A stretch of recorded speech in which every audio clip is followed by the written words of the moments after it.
அனைத்து நல்லவங்களுக்கும் வணக்கம். இது ரவிக்குமாரின் அரசியல் உண்மைகள். இன்றைய அரசியல் உண்மைகள்லாம் கொஞ்சம் தாறுமாறு தர்பாராக இருக்கும். என்னன்னு சொல்லிட்டோமா, ஒரே ஒரு வீடியோ பதிவை பார்த்துட்டு அப்படியே நம்ம உள்ள போயிடலாம். அந்த வீடியோ பதிவை பார்த்துட்டு நீங்களும் அப்படியே என்ஜாய் பண்ணுங்க.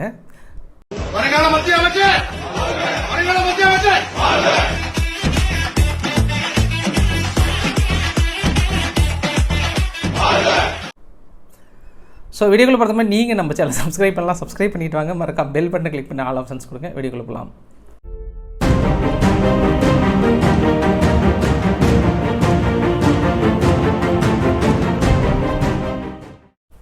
அந்த இன்ட்ரொடக்ஷனோட வீடியோ பதிவு பார்த்துருப்பீங்கல்ல. ஓபிஎஸ் அவர்கள் யாரா அது வருங்கால அமைச்சர் அவரே பாவம் கஷ்டப்பட்டு ஏதோ இப்போ ஒரு ஓபிஎஸ் 2 ஓபிஎஸ் இல்லை 6 ஓபிஎஸ்ஸை நிறுத்தி வச்சுருக்கிறாங்க. எந்த ஓபிஎஸ்ஸை கண்டுபிடிச்சி அவர் எந்த சின்னத்தில் நின்று எங்கே ஓட்டு போட போகிறாங்கன்னு தெரியல.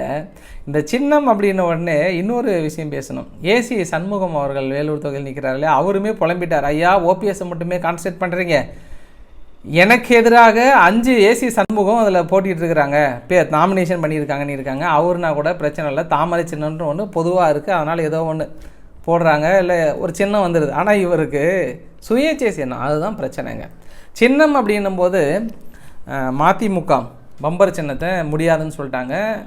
கோர்ட்டில் போய்ட்டும் ரிஜெக்ட் பண்ணிட்டாங்க. இல்லை, வாய்ப்புகள் இல்லை, நீங்கள் 2019-21 நீங்கள் தனித்து நின்றுறீங்க, ஏற்கனவே உங்களுக்கு அதுக்கான வாய்ப்புகள் கொடுக்கப்பட்டது, அதனால் நாங்கள் ரிஜெக்ட் பண்ணிட்டோம் அப்படின்னு சொல்லிட்டாங்க. அடுத்து விடுதலை சிறுத்தைகள் அவங்களுக்கும் பார்த்திங்கன்னா பானை சின்னம் நிராகரிச்சிட்டாங்க. என்னென்னா, நீங்கள் மற்ற ஸ்டேட்லேயும் இணைந்து நிற்கிறீங்க, அதனால் உங்களுக்கு இல்லைன்றாங்க. அவங்க விடுதலை சிறுத்தைகள் என்ன கேட்குறாங்கன்னா, ஐயா நீங்கள் இவங்க பம்பர் சின்னத்துக்கு எதுக்காக ரிஜெக்ட் பண்ணிங்கன்னா, நீங்கள் ஒரு தொகுதியில் மட்டும் தான் நிற்கிறீங்க, அதனால் ரிஜெக்ட் பண்ணுறாங்கன்னு சொல்கிறீங்க. எங்களுக்கு நீங்கள் 2 தொகுதி இல்லாமல் நீங்கள் மற்ற ஸ்டேட்டில் நிற்கிறீங்க, அதனால் ரிஜெக்ட் பண்ணுறீங்கன்னு சொல்கிறீங்க, ஏற்றுக்கிற மாதிரி இல்லையே அப்படின்னு சொல்லியிருக்காங்களாம். அதற்கு தேர்தல் ஆணையம் தரப்பிலிருந்து நீங்கள் 3 வருஷமாக ஐடியும் சப்மிட் பண்ணல, அது இல்லாமல் உங்களுடைய ஓட்டு வங்கி 1% கீழே இருக்குன்ற மாதிரியான விளக்கங்கள் கொடுக்கப்பட்டதாக சொல்லப்படுகிறது. இருந்தாலும் மேல்முறையீடு செஞ்சுருக்காங்க விடுதலை சிறுத்தைகள் சார்பாக. அது எப்போ தீர்ப்பு வரும்னு தெரில. இதில் என்ன ஒரு டிஃபிகல்ட்டிஸ், அதாவது ரொம்ப ஒரு பிரச்சனையாக இருக்கும் அப்படின்னா, சைக்கிள் சின்னம் கேட்டவொடனே கிடச்சிருச்சு எங்கள் பிஜேபியோட கூட்டணியில், குக்கர் சின்னம் கேட்டவொடனே கிடச்சிருச்சு. ஆனால் இந்த பக்கம் பம்பர சின்னமோ இல்லை பானை சின்னமோ இந்த மாதிரி சின்னங்கள் உடனே கொடுக்காமல் அப்படியே இழுக்கிறது இவங்களுக்கு பின்புலமாக ஒருதலைபட்சமாக இல்லை அப்படின்ற ஒரு குற்றச்சாட்டை பிரதானமாக வைக்கிறாங்க எதிர்கட்சிகள் சார்பாக. இது மாதிரி சின்ன சின்ன கட்சிகளை முடக்கணும்னு நினைக்கிறாங்க. அதுக்கு நாம் தமிழர் கட்சியும் ஒரு எடுத்துக்காட்டுற அளவுக்கு சொல்லியிருந்தாங்க. பாரு, அவரே ரொம்ப ஃபீல் பண்ணுறாருங்க. சீமான் அவர்களே ஒளி உள்வாங்கி அப்படின்னு சொல்லுறதுக்கு ரொம்ப இதாக இருக்கான். மைக்ன்றது ஒரு ஆங்கில வார்த்தை, உள்வாங்கி தான் கரெக்டான வார்த்தைன்னு இருக்கிறாங்க. என்ன தான் சொன்னாலும் சீமான் அவர்கள் இந்த கௌசிக் அவர்கள் வேட்புமனு தாக்கல் பண்ணும்போது தமிழே படிக்க தெரியல அப்படின்ற ஒன்று விமர்சனம் வைக்கப்பட்டதற்கு இதுக்கு நாங்கள் காரணம் இல்லை, இதுக்கு வெக்கப்பட வேண்டியது திராவிட ஆட்சிகள் அப்படின்னு சொல்லிவிட்டாருங்க. இது சொன்னார்னா கூட பரவாயில்ல, என் பையன் இங்கிலீஷ் மீடியம் தான் படிக்கிறான், காரணம் தமிழ் படிக்க வைக்கிறது பள்ளிக்கூடங்களே இல்லை அப்படின்னு சொல்லிட்டாரு. என்னங்க, இவ்வளோ அரசு பள்ளிகள் இருக்குது, இவ்வளோ இல்லை அப்படின்னு சொல்கிறீங்களே அப்படின்ற மாதிரி அவர் மீது விமர்சனம் வச்சாங்க. ஜென்ரலாகவே ஒரு விஷயம் நான் பார்த்தேங்க. ஏடிஎம்கேனுடைய வேட்பாளர் சிவகங்கை ராமச்சந்திரன் கோயம்புத்தூரில் தமிழ் பேசினார், இங்கிலீஷ் பேசினார், ஹிந்தி பேசினதுக்கு அத்தனை பேர் கை தட்டுறாங்க, ஹிந்தியில் பேசுகிறாரு அப்படின்ற மாதிரி. உடனே இங்கே சௌமியா அன்புமணி ராமதாஸ் அவர்கள் கூட இஸ்லாமியர்களை போட்டு ஹிந்தியில் கேட்டு வாக்கு சேகரித்தாங்கன்னொடனே எல்லாருமே கை தட்டுறாங்க. அப்போ ஒரு விஷயம் நம்ம அப்சர்வ் பண்ணுறோம் பார்த்தீங்களா, இது மாதிரி ஹிந்தியில் பேசி வாக்கு சேகரிக்கிறத மக்கள் ஏற்றுக்கிறாங்க. அப்போ எங்கேயோ தடுக்குதில்லை, அப்போ நம்மளும் கற்றுக்கிட்டா என்ன அப்புறம் ஒரு எண்ணம் வருதா இல்லையா? அப்போ எங்கேயோ ஒரு சம்திங் தலைவர்கள் பேசினா ஏற்றுக்கிறாங்க, கை தட்டுறாங்கன்னும் போது அப்போ எளிய பிள்ளைகளும் படிக்கலான்ற ஒரு எண்ணம் வர வேண்டுமா அல்லவா அப்படின்ற ஒரு எண்ணம் எனக்குள்ளே வந்துச்சு. Note this point. அதற்காக நான் உங்களிடம் இந்த கருத்தை விட்டு விடுகிறேன். எப்பயுமே வேட்பாளர்களுக்கு பொறுத்த வரைக்கும் தன்னடக்கம் இருக்கணுங்க. தன்னடக்கம்னா அப்படி வணக்கத்தை வைத்தோம்னா வணக்கத்தை வைத்து கொண்டே இருக்க வேண்டும். இந்த புகைப்படத்தை மட்டும் காட்டுறேன் பாருங்கள். உதயநிதி ஸ்டாலின் அவர்கள் ராணிப்பேட்டையினுடைய வேட்பாளரை ஆதரித்து பேசும்போது அவர் இப்படி வணக்கம் வச்சுட்டு தான் நின்றுகிறாரா.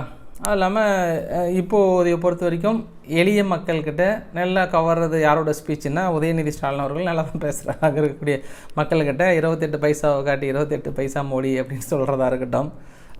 அப்புறம் வெள்ளத்துக்கே இங்கே வராத ஆள் இப்போ மட்டும் ஓடி ஓடி வராரு, இங்கேயே ரூம் எடுத்தாங்கன்னா கூட வாங்க மாட்டார்ன்றான விஷயங்களாக இருக்கட்டும், அந்த மக்களை எளிதாக கவர்றாரு அப்படின்ற மாதிரியான ஊடகங்கள் அவங்க பத்திரிகைகள்லாம் சொல்கிறாங்க. சரி, நான் என்ன சொல்ல வரேன் அப்படின்னா, உங்களுக்காகவே பிரத்யோகமாக அந்த வீடியோ பதிவு ஒன்று காட்டுறேன் பாருங்கள். தலைவருடைய ஆதரவை பெற்றிருக்கின்ற வெற்றி வேட்பாளர் ஜோதிமணி அவர்களுக்கு ஏப்ரல் 19ஆம் தேதி அன்று நடைபெறுகின்ற தேர்தலில் கை சின்னத்திலே வாக்களித்து அவரை பெருவாரியான வாக்கு வித்தியாசத்தில் வெற்றி பெற வைக்க வேண்டும் என்கின்ற இந்த கூட்டத்தில் உங்களோடு கலந்து கொண்டிருக்கின்ற நமது மாண்புமிகு அமைச்சர் அண்ணன் சக்கரபாணி அவர்களுக்கும், பொறுப்பாளர் அன்பு சகோதரர் நாடாளுமன்றத்தினுடைய உறுப்பினர் அப்துல்லா அவர்களுக்கும், வருகை தந்திருக்கின்ற தோழமை கட்சியை சார்ந்திருக்கின்ற அனைத்து உறுப்பினர்களுக்கும் இந்த வீடியோ பதிவில் இருக்கக்கூடிய குறைகள் என்ன? ஏற்கனவே ஜோதிமணி அவர்களுக்கு கரூர் தொகுதியில் பல எதிர்ப்புகளையும் மீறி கொடுத்துருக்காங்க. அன்பில் மகேஷ் அவர்கள் ஒரு அமைச்சராகிறாரு, பாவம் டம் கட்டி இந்த வேகாத வெயிலில் நின்று பேசிட்டு இருக்கிறாரு. நீங்கள் என்னென்ன செல்லு இப்படி நோண்டிட்டு இருக்கிறீங்களே, வேட்பாளர்களோட வேலை என்ன? வணக்கம் வைத்தீர்கள்னா வணக்கம், செல்லை பார்த்துக்கிட்டு இப்படி எப்படின்னு இருந்தால் என்ன தோணும்? பார்க்குறவங்களுக்கு என்ன தோணும்? ஏதோ எங்கேயோ தப்பு நடக்குது. ஆனால் இந்த விமர்சனம் போட உடனே கொஞ்சம் திருந்திட்டாங்க போல். அடுத்து கனிமொழி அவர்கள் வந்தாங்க. கனிமொழி அவர்கள் இன்றைக்கி இப்போ நான் பேசிகிட்டு இருக்கும்போது, இப்போ ஜோதிமணி அவர்கள் ஆதரித்து பேசும்போது அப்போ அந்த வணக்கம் வந்துருச்சு. ஆனால் அன்பில் மகேஷ் அவர்கள் பேசும்போது ஒரு மாதிரி பண்ணாருன்ற மாதிரி சொன்னாங்க. ஒரு சில வேட்பாளர்களுக்கு கொஞ்சம் நாவடக்கம் கண்டிப்பாக வேணும் இல்லையா? ஏன்னா துரைமுருகன் அவரோட சன் கதிரானந்த் இருக்கிறார் இல்லையா, கதிரானந்தோடைய ஸ்பீச்சை நீங்கள் அப்படியே கேட்டுக்கோங்க ஒரு தடவை. ஆனால் இன்னைக்கு காலையிலேருந்து வேலை மேடையிலேருந்து பார்த்தா எல்லாம் முகம்லாம் முக்கால்வாசி பேர் படப்படான்னு இருக்கு. என்னன்னு தெரியல, எல்லாம் ஃபேர் அண்ட் லவ்லி, பாட் பவுடரு, எல்லாம் சிங்கார் குங்குமம் படப்படான்னு இருக்கு. என்னன்னு தெரியல, என்ன காரணம்? 1000 ரூபாய் வச்சா 1000 ரூபாய் வச்சா 1000 ரூபாய் வச்சா 1000 ரூபாய் வச்சா அதில் பாருங்கள், நல்லா அப்படியே பூசி சிங்காரமாக அப்படி பேரனில் அப்படி போட்டு பவுட்ரு அடித்து பூ வச்சு 1000 ரூபாய் வந்துச்சா அவர் கேட்குறத பற்றியா இல்லையா? ஏதோ இவங்க பாக்கெட்லேருந்து அப்படி எடுத்து அப்படி கொடுத்த மாதிரி. ஆக்சுவலாக திமுகனுடைய பிரதான பிரச்சாரமே மகளிர் உரிமை தொகை வந்துச்சா வரலையா, அவங்க கையிலேருந்து கொடுத்த மாதிரி தான் எல்லாமே பேசுகிறாங்க இல்லை?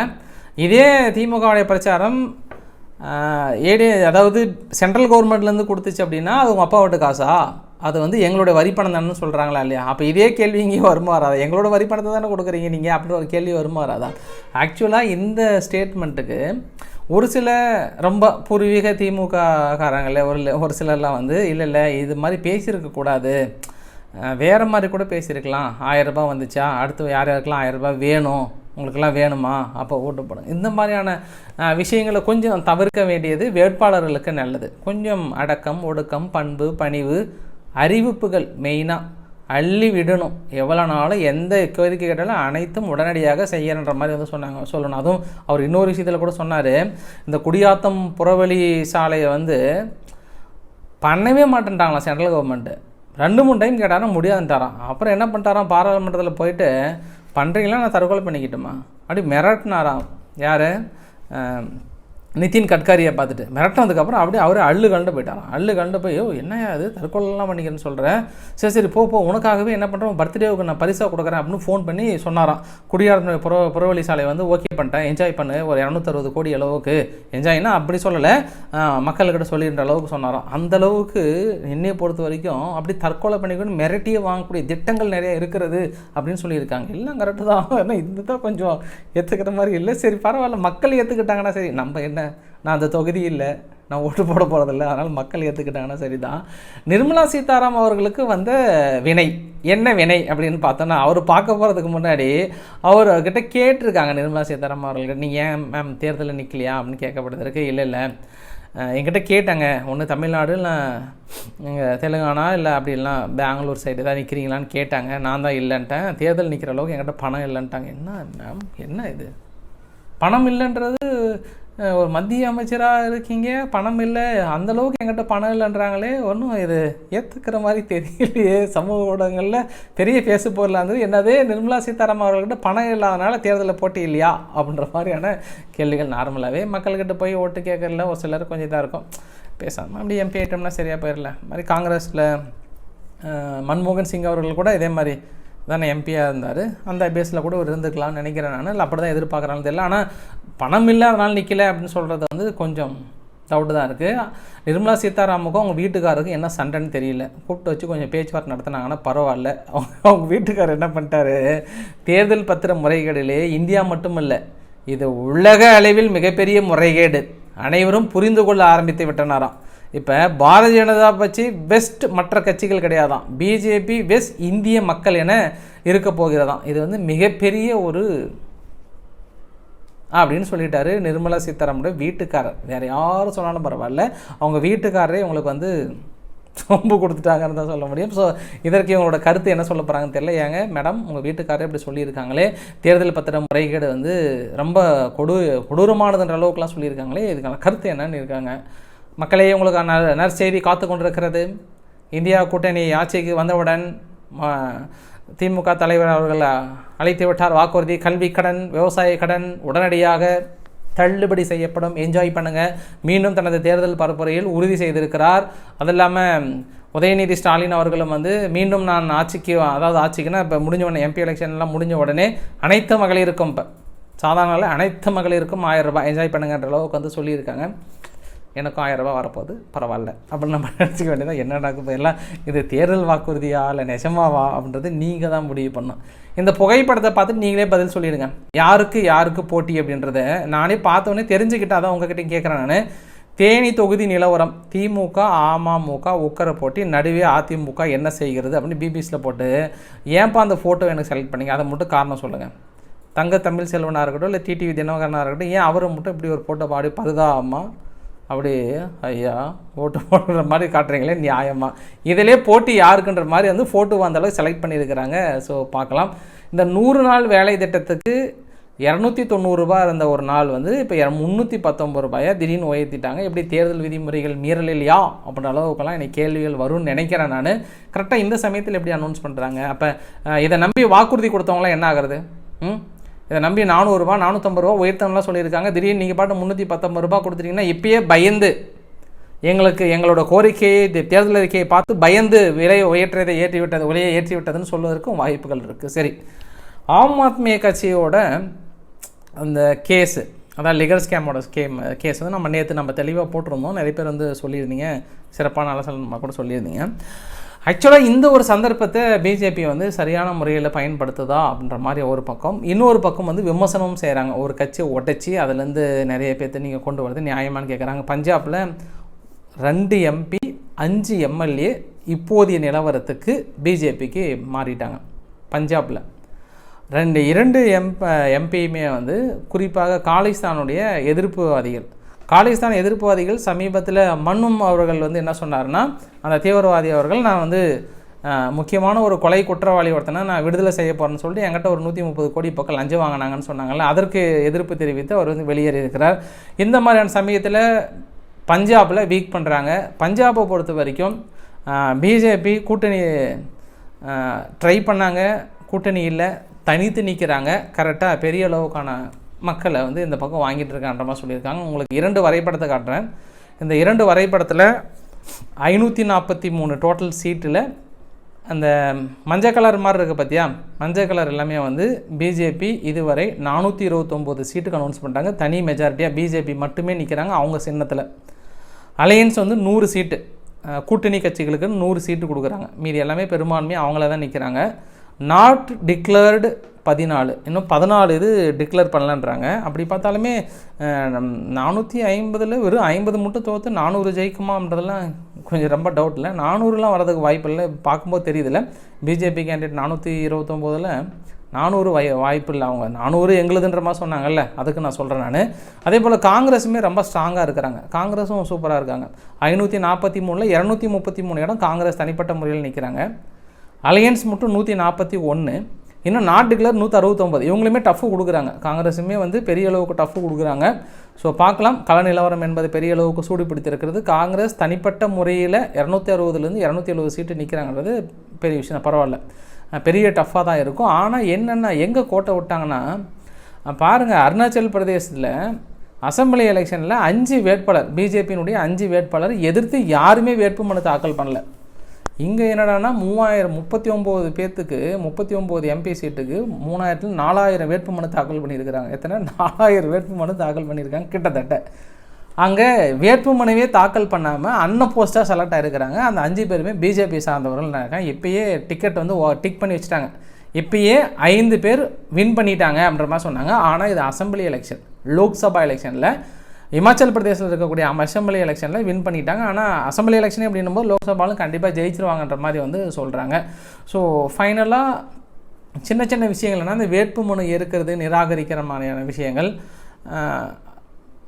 கோயம்புத்தூரில் அண்ணாமலை அவர்களோட வேட்புமனுவை நாம் தமிழர் கட்சி வந்து பெரிய அளவுக்கு எதிர்ப்பு தெரிவிச்சிருந்தாங்க. இதில் அவங்க கொடுத்த ஃபார்மெட் இல்லாமல் இது ஓன் ஃபார்மெட்டாக இருக்குது, இதை வந்து நீங்கள் ஏற்றுக்கக்கூடாது, அப்படி ஓன் ஃபார்மெட்டாக இருந்தால் ரிஜெக்ட் பண்ணுற மாதிரிலாம் ரூல்ஸை சொன்னாங்க. பட் ஏற்றுக்கிட்டாங்கன்ற மாதிரி சொன்னாங்க. அதே போல் ஈரோடில் கணேசமூர்த்தியான முன்னாள் எம்பி அவர்கள் வந்து சூசைட் அட்டம் பண்ணியிருந்தார். இப்போ இறந்து போயிட்டார் 10 நாள் கழிச்சு. அதுக்கு மதிமுக சார்பாக வந்து நாங்கள் சீட் கொடுக்கலன்றதுக்காகலாம் அவர் இறக்கலை அப்படின்ற மாதிரி வந்து சொல்லியிருந்தாங்க. ஆனால் சமூக ஊடகங்கள் பெரிய அளவுக்கு என்ன சொன்னாங்கன்னா, சவுக்கு சங்கர் என்ன மாதிரி ஒரு விஷயத்தை டேக் பண்ணியிருந்தாருன்னா, இது வந்து வாரிசு அரசியல்னால உங்கள் பையனை கொடுத்ததுனால தான் அவர் இறந்து போயிட்டார், அப்போ அனிதா அவங்க இறந்ததுனால நீட்டு கேன்சல் பண்ணணும்னு சொன்னீங்க, அப்போ வாரிசு இறந்ததுனால அப்போ வாரிசு அரசியலை கேன்சல் பண்ணிடுவீங்களான்ற மாதிரி சொன்னார். ஆனால் அப்படி கம்பேர் பண்ண முடியாதுல்ல. எங்கள் மனித இயல்புங்க. இப்போ நானே சொல்கிறதா இருக்கட்டும், எனக்கு அப்புறம் வாரிசு வரணும்னு நினைக்கிறது உலகத்தில் நடக்கக்கூடிய மனித இயல்பு. அப்படின்னா எல்லா கட்சியிலுமே தான் வாரிசு அரசியல் இருக்கிறது. எந்த கட்சியில் வாரிசு அரசியல் இல்லை? நீங்கள் அமித்ஷாவில் தொடங்கி எல்லாருலேயுமே அவங்க பசங்க ஏதாவது ஒரு வகையில் இருந்துட்டு தானே இருக்காங்க. அதனால் நம்ம அதை எப்படி இதை விமர்சனம் பண்ணுறது எனக்கு தெரியல. அரசியல் ரீதியான விமர்சனமாக மட்டும் பார்த்துட்டு ஒதுங்கிக்க வேண்டியதான் நம்ம. ஸோ இன்றைக்கு ஓரளவுக்கான தகவலை கவர் பண்ண வேண்டியதான். பிடிச்சிருந்தால் லைக் பண்ணுங்கள், ஃப்ரெண்ட்ஸுக்கு ஷேர் பண்ணுங்கள், சப்ஸ்கிரைப் பண்ணுங்கள். ரவிக்குமாரின் அரசியல் உண்மைகள். நன்றி, வணக்கம்.